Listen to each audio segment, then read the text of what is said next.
오늘 시간에는 요한복음 6장 16절 이하의 말씀을 가지고 내니 두려워하지 말라라는 제목으로 다시 말씀을 증거하도록 하겠습니다. 지난주 오후 시간에 우리는 요한복음에 나오는 예수님의 7대 표적과 그리고 창세기 1장과 2장에 나오는 창조 기사의 연관성을 살펴봤는데요. 이게 굉장히 중요한 말씀입니다.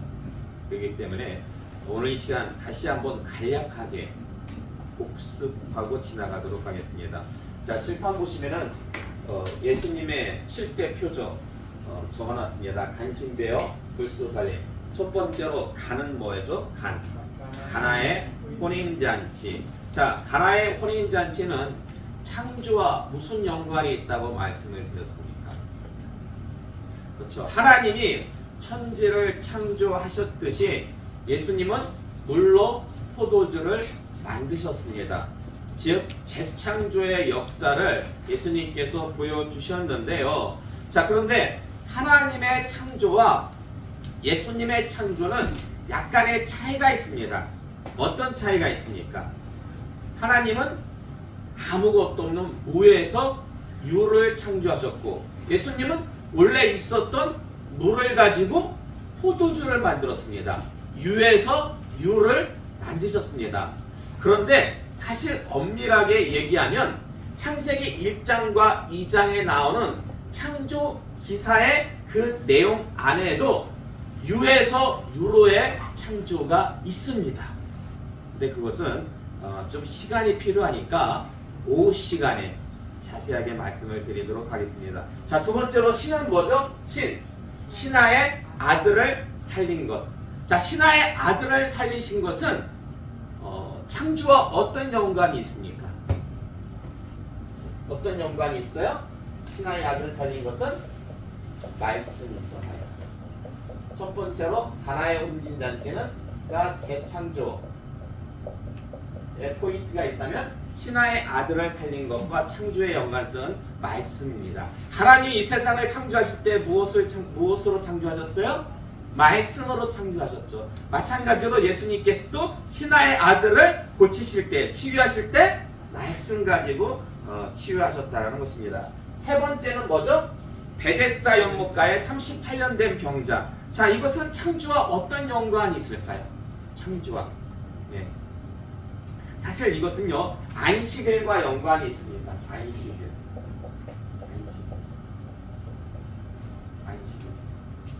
자, 그러니까 예수님께서 베데스다 연못가에 38년 된 병자를 치유하신 그 날이 언제였냐? 바로 안식일이었습니다.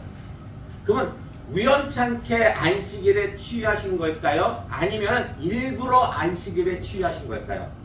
그렇죠, 일부러. 저희가 다 살펴봤어요, 예전에. 일부러 예수님은 안식일에 38년 된 병자를 치유하시고 일어나서 침상을 들고 가라고 말씀하셨는데 굳이 장로의 전통, 장로들의 유전을 어겨가면서까지 이렇게 행동하신 이유가 무엇일까요? 여기에는 크게 두 가지 의도하신 바가 있습니다. 첫 번째는 뭐냐면 안식일에도 하나님께서는 뭐 하신다? 일하신다. 근데 여러분, 안식일에 하나님이 어떤 일을 하셔요? 안식일에 하나님이 어떤 일을 하시냐면 이 우주의 운행을 주관하시고 섭리하죠. 만약에 안식일이라고 해가지고 하나님이 이 우주 질서에 관한 그 섭리를 갖다가 손을 놓으신다면 어떻게 될까요? 이 세상이 멸망하는 건 순식간이에요. 그리고 또 한 가지 아주 더 중요한 일을 하시는데 그건 무슨 일을 하십니까? 안식일에도 구원사역에 관한 일은 단 한순간도 하나님께서 쉬신 적이 없습니다. 그래서 예수님도 말씀하시기를 내 아버지께서 일하시니, 즉 안식일에도 일하시니 나도 뭐한다? 나도 일한다. 네. 그리고 안식일에 병자를 치유하신 두 번째 이유는 예수님이 안식일에 무엇 대신? 주인 되심을 밝히시기 위함인데, 왜 예수님이 안식일의 주인이에요? 왜? 맞아요. 네? 자, 보세요. 안식일을 하나님께서 천지 창조하실 때 몇째 날 제정하셨어요? 7일째. 그러니까 삼위일체 관점에서 볼 때 예수님은 안식일을 만드신 분이에요. 제정하신 분이에요. 그러니까 만드셨으니까, 그분이 만드셨으니까 안식일의 주인은 바로 예수님이 될 수밖에 없음을 밝히시기 위해서 이렇게 창조와 연관이 있음을 갖다가 볼 수가 있고요. 자, 그리고 어는 뭐죠? 오병이어의 표적. 오병이어의 표적은 창조와 무슨 연관이 있습니까? 자, 여러분, 이거 예전에 여러분이 주일학교 시간에 이거 다 배웠던 내용이에요. 하나님이 창세기 1장에 보면 천지를 창조하시는 내용이 나오잖아요. 첫째 날 무엇을 만드셨을까요? 첫째 날 빛을 만드셨어요. 자, 둘째 날에는 뭐를 만드셨을까요? 둘째 날. 둘째 날에는요, 궁창이라는 것을 만드셨어요. 그러니까 궁창이라는 표현을 우리가 평소에 잘 사용을 안 하는데, 이걸 아주 쉬운 말로 하면은 뭐가 될까요? 하늘이에요, 하늘.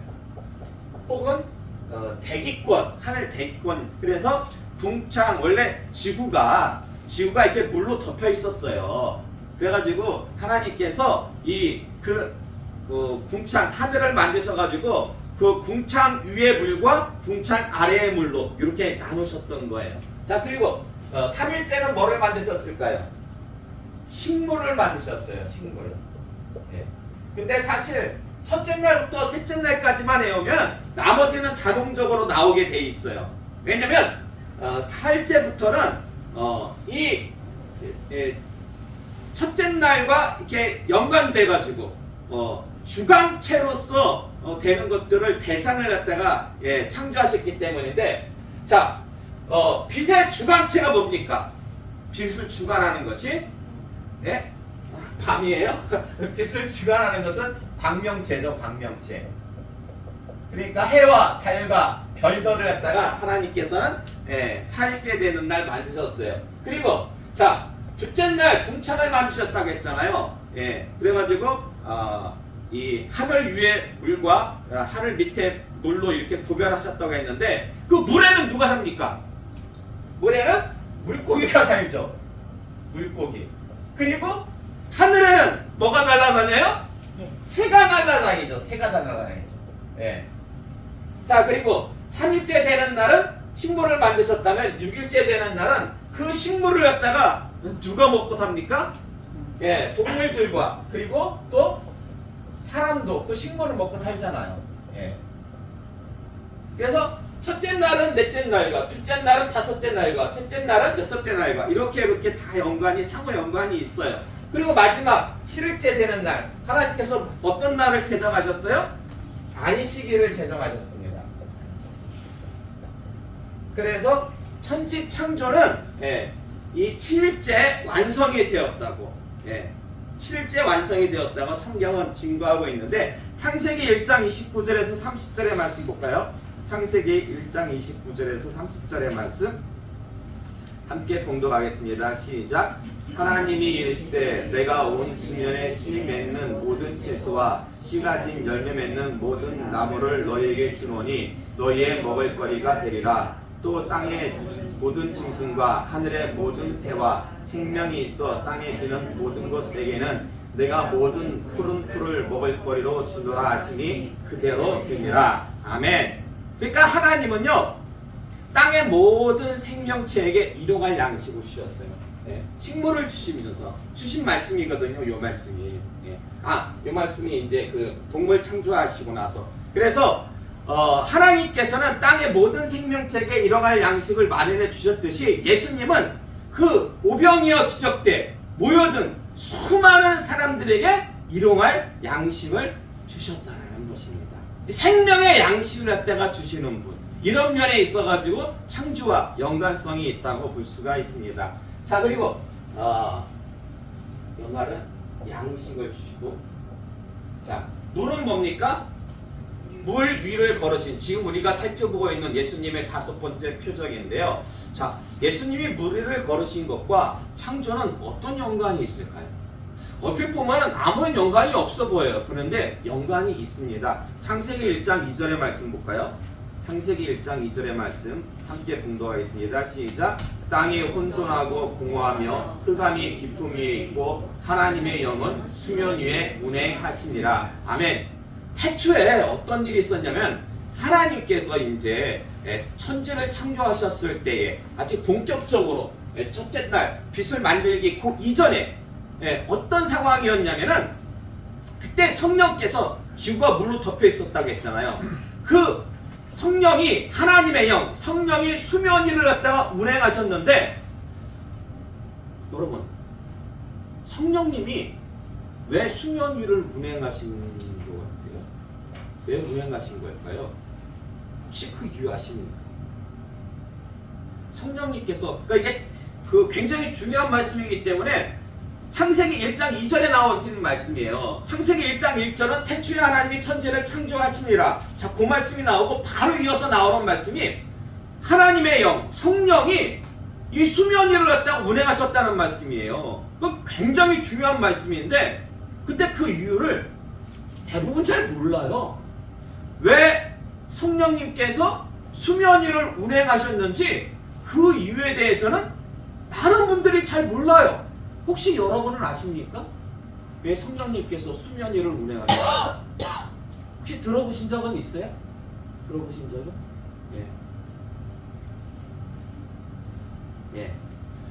알아도 말 안 하는 이 충청도 분들의 이 겸손. 자, 보세요. 원어적으로 볼 때 이것은 마치 새가 알을 품은 듯한 그런 모습이에요. 여러분, 새가 알을 왜 품어요? 새가 알을 왜 품어요?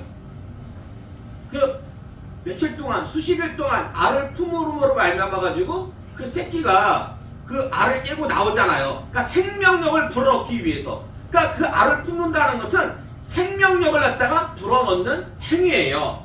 그래서 성령님께서 태초에 아무것도 없었잖아요. 그냥 지구가 하나님이 천지를 창조하셨을 때 지구가 물로 덮여 있었는데 이 지구의 생명력을 불어넣기 위해서 성령님께서 수면 위를 운행하신 거예요. 수면 위를 그 이유 때문에 운행하신 거예요. 그래서 이것은 아주 친밀한 애정 행위라고 볼 수가 있습니다. 생명을 주시기 위한 아주 친밀한 애정 행위라고 할 수가 있는데 보세요. 예수님께서 그 풍랑 위를 걸어오신 이유가 뭡니까? 예수님께서 풍랑 위를 걸으신 이유가 뭐예요? 보니까 이 풍랑 때문에 제자들이 위험에 처했거든요. 공경에 처했거든요. 그래서 제자들을 돕기 위해서 오신 거예요. 근데 이게 또 보면은 예수님께 돕지 않으면 자칫 잘못하면 제자들이 물에 빠져 죽어요. 생명을 갖다가 살리시기 위한 친밀한 애정 행위라고 볼 수가 있습니다. 그러니까 친밀한 애정 행위 어떻게 보면은 친밀한 애정의 모습을 성령을 통해서 그리고 오병 이 무리를 걸으신 예수님의 모습을 통해서 우리는 발견할 수가 있다라는 것입니다. 근데 여러분 성령이요 태초에 이렇게 지구라면은 성령이 이렇게 수면 위를 운행하셨잖아요. 이렇게 운행하셨을 때 지구하고 아주 밀접해가요. 이렇게 수면에 바짝 붙어가지고 이렇게 운행하셨을까요? 아니면 어느 정도 이렇게 거리감을 두고 요즘은 막 드론이 이렇게 보면 드론에서 촬영을 해가지고 이렇게 공중에서 찍은 모습이 아주 이렇게 보기 좋은데 좀 어느 정도 일정 거리를 두고 이렇게 운행하셨을까요? 어떻게 운행하셨을 것 같아요? 바짝 알을 품듯이. 바짝 알을 품듯이 맞아요. 그 원어적으로 보면은 아주 이렇게 근접해가지고 맞닿을 듯이 아주 근접해서 맞닿을 듯이 이렇게 운행하신 거예요. 자, 그러면 보세요. 예수님이요 물 위를 걸으셨잖아요. 그럼 예수님이 물 위를 갖다가 걸으셨을 때 그 발바닥이 그 신발이 물에 젖었을까요? 안 젖었을까요? 어땠을 것 같아요? 젖었을 것 같아요? 안 젖었을 것 같아요? 그건 저도 모르겠어요. 그건 저도 모르겠어요. 어쨌든 이 물에 어쨌든 예수님께서 물 위를 걸으셨다는 것은 아주 물과 밀접한 그런 모습이잖아요. 근데 성령님께서도 이 태초에 수면 위로 갖다가 운행하실 때 아주 밀접하게 그렇게 운행하셨다는 것을 갖다가 여러분이 기억하시면 좋겠습니다. 자, 그리고 소는 뭡니까? 소. 날 때부터 수경된 자 치유하신 건데요. 이거는 창조와 어떤 연관이 있어요? 창조와. 그렇죠. 빛이죠. 빛. 그러니까 태초에는요. 지구가 물로 뒤덮여 있었고 빛도 없었어요. 완전 깜깜한 암흑이었어요. 근데 하나님이 그 암흑이었던 지구에 세상에 빛을 주셨어요. 빛이 있으라 하니까 빛이 생겼어요. 마찬가지로 예수님은 날 때부터 암흑이었던, 태어날 때부터 한 번도 빛을 보지 못했던 이 소경에게 무엇을 주셨습니까? 바로 빛을 주셨다라는 것입니다. 빛. 자, 마지막으로 살림은 뭘까요? 살림. 누구를 살리신 거예요? 죽었던 나사로를 살리셨습니다. 자, 이건 창조와 어떤 연관이 있는 걸까요? 창세기 2장 7절의 말씀 볼까요? 창세기 2장 7절의 말씀 함께 봉독하겠습니다. 시작.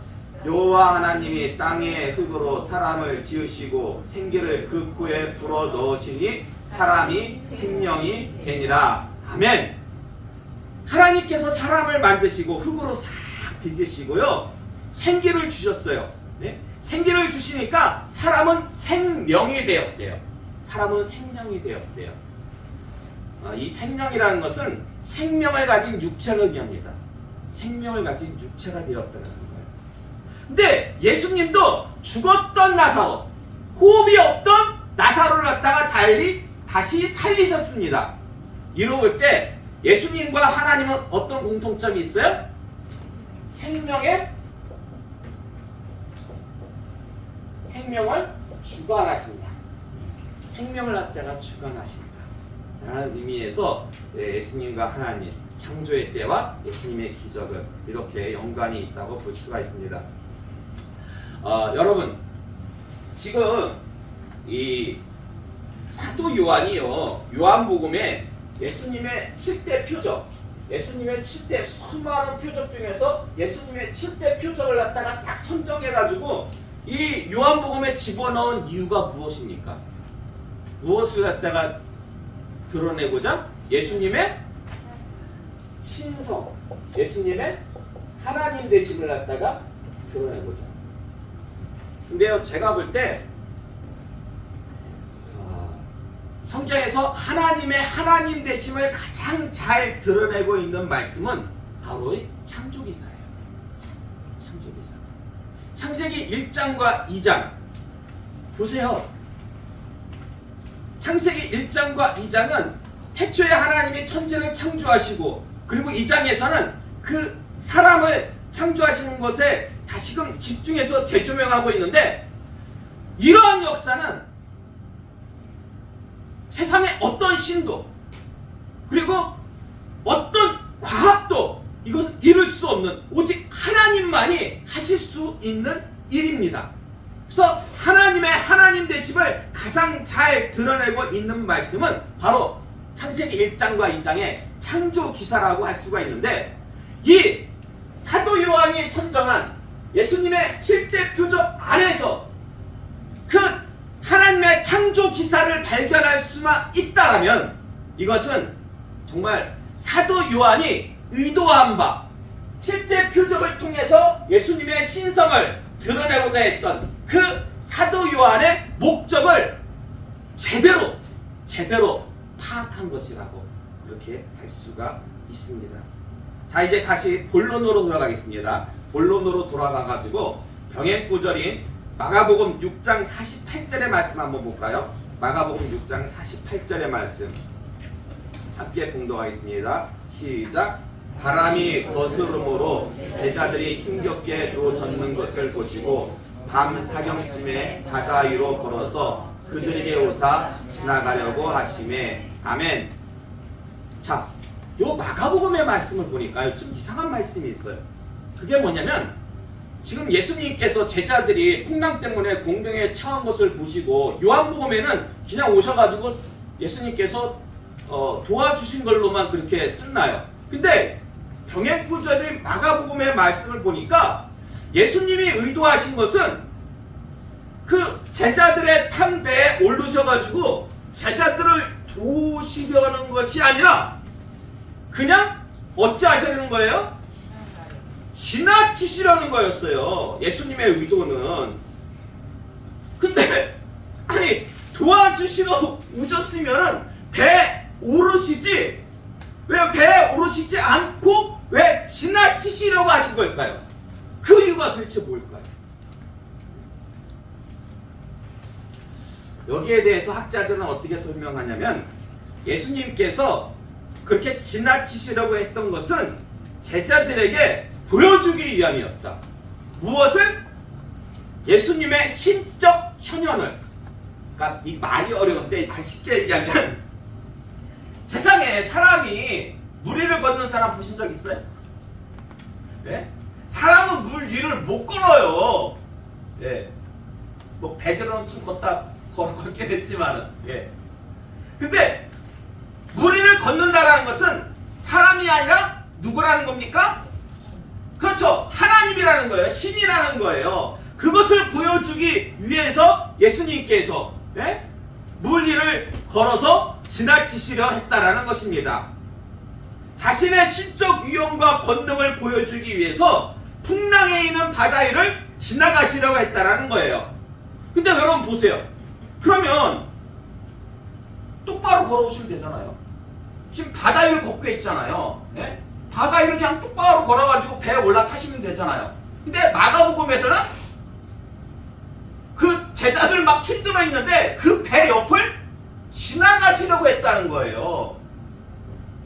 아니 똑바로 걸어서 오시면 되지. 그래도 충분히 신적 권능과 위엄을 나타낼 수가 있는데 왜 똑바로 와가지고 배에 오르시지 않고 왜 지나치시려고 했던 걸까요? 왜 지나치시려고 했던 걸까요? 다 이유가 있어요. 다 이유가 있어요. 출애굽기 33장 18절에서 23절의 말씀부터요.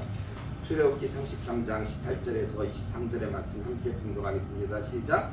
모세가 이르되 오라건대 주의 영광을 내게 보이소서. 여호와께서 이르시되 내가 내 모든 선한 것을 내 앞으로 지나가게 하고 여호와의 이름을 내 앞에 선포하리라. 나는 은혜 베풀 자에게 은혜를 베풀고 긍휼히 여길 자에게 긍휼을 베푸느니라.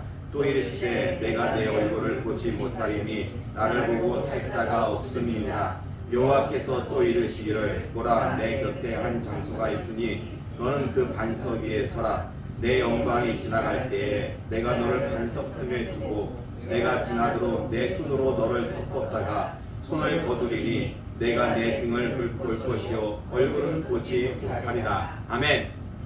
자, 출애굽기의 말씀을 보니까 모세가 하나님의 영광 보기를 원했어요. 왜 모세가 하나님의 영광 보기를 원했냐면 학자들은 이렇게 해석합니다. 요 바로 직전에 무슨 사건이 있었냐면 모세가 산 위에 올라갔을 때 이스라엘 백성들이 뭘 만들어요? 금송아지 만들잖아요.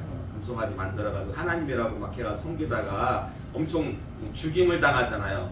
이로 말미암아가지고 모세는 하나님과의 관계가 좀 소원해졌다고 생각하는 거예요. 예. 그래서 하나님과 좀 더 친밀한 관계를 갖고 싶어가지고 하나님의 영광을 보여달라고 하는 거예요. 하나님의 영광을. 근데 여러분 사람이 하나님을 보면 어떻게 돼요? 죽어요. 예. 사람이 하나님의 영광 보면 죽습니다. 그래서 하나님이 어떻게 하십니까?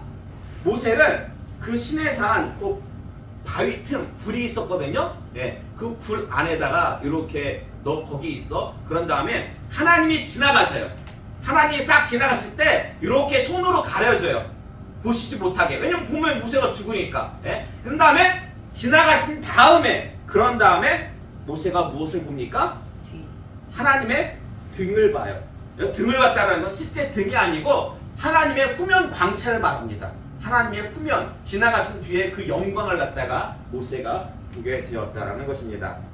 근데요, 약 600년이 지난 후에 시내산에서 그 일이 있고 난 다음에 약 600년이 지난 후에 그곳에서 비슷한 일이 벌어집니다. 열왕기상 19장 9절에서 12절의 말씀 볼까요? 열왕기상 19장 9절에서 12절의 말씀 함께 공독하겠습니다. 시작.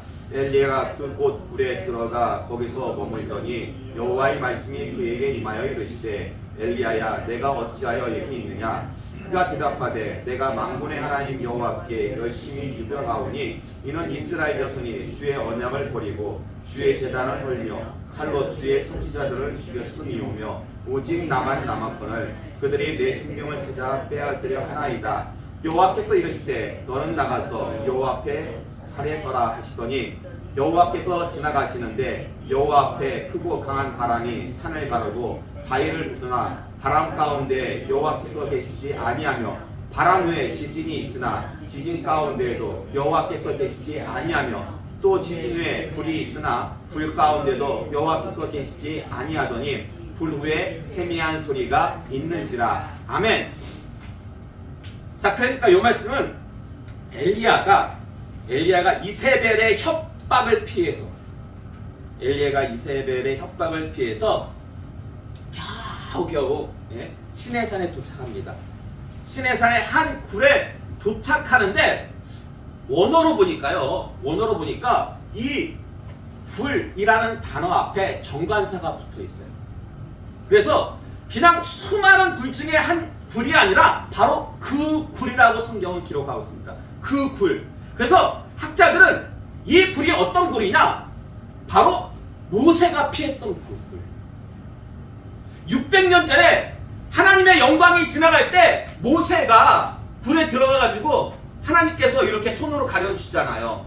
그런 다음에 하나님의 후면 광채를 보잖아요.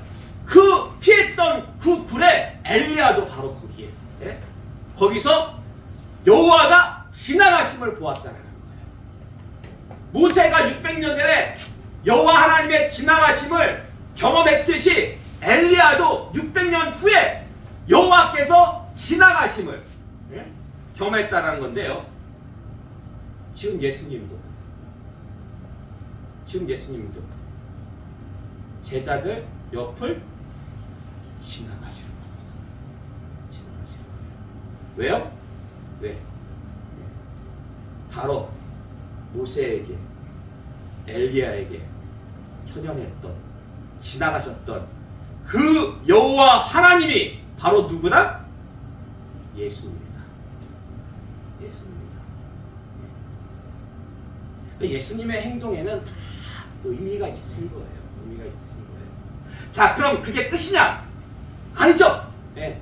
그것을 예수님의 신적 위엄과 권능을 보여주시려고 바로 예전에 모세와 엘리야 때 정말 지나가셨던 그 하나님이 예수님이신 것을 갖다가 보여주기 위함만이 아니라 예수님이 의도하신 바는 또 한 가지가 있죠. 그게 뭐겠습니까?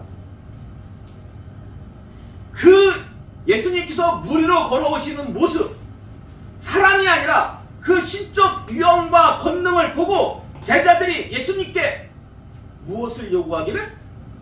도움 청하기를 원하셨다는 거예요.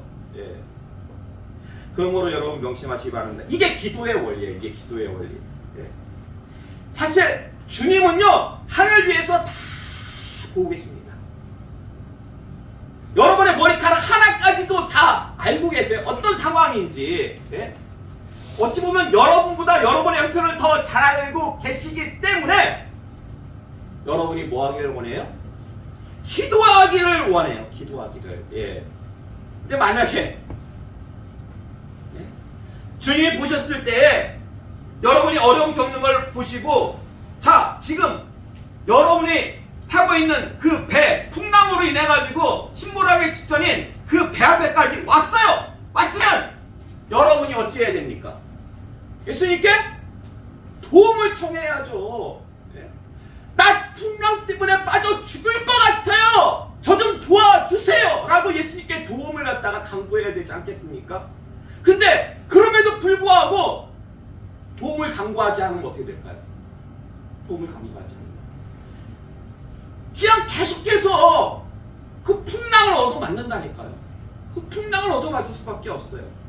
보세요. 풍랑이라는 것이요, 때로는 작은 풍랑일 수도 있지만은 아주 큰 풍랑이 몰아쳐가지고 인생 최대의 고비가 될 수도 있는데, 중요한 것은요, 여러분 보세요. 아무리 큰 풍랑이 몰아친다 할지라도 아직까지는 기도할 시간이 있다는 거예요. 아직까지는.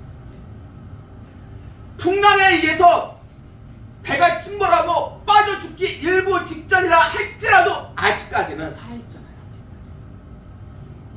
기도할 시간이 있으므로 살아 숨쉬는 한 기도는 계속되어야 된다. 요즘 여러분이 가지고 계신 풍랑은 무엇입니까? 우리 인생을 살면서 풍랑이 없을 수가 없잖아요. 어떤 풍랑이 있으세요? 노권사님은 어떤 풍랑이 요즘 있으세요? 어떤 근심과 걱정이 있으십니까? 비밀인데요. 아, 비밀이에요. 네. 저한테는 비밀이지만 주님한테는 비밀이 아니죠. 아니죠. 주님한테는 예, 다 해놓고. 사실 제가 가진 풍랑, 예, 요즘 제가 가진 풍랑 중에 하나는 교회 이전이에요. 아니 목사님 무슨 교회 이전이 풍랑이 될 수가 있습니까? 제가 교회 이전을 앞두고 기도하는 제목 중에 하나는 능력이에요. 능력. 오늘 지 목사님이 설교 시간에도 주의 종에게 능력을 달라고 기도해 주셨는데, 이 교회사적으로 볼 때요, 성경 신학적으로 봐도 그래요. 교회가 부흥하려면은요, 교회 안에 성령의 불같은 성령의 능력이, 예. 근데 사실 누구와도 제가 저를 잘 알잖아요. 저는 정말 그런 능력이 부족해요. 그런 능력이 부족하니까 정말 마음 한편이 너무 무겁고 두려워요. 마음 한편에서 계속 풍랑이 일어요.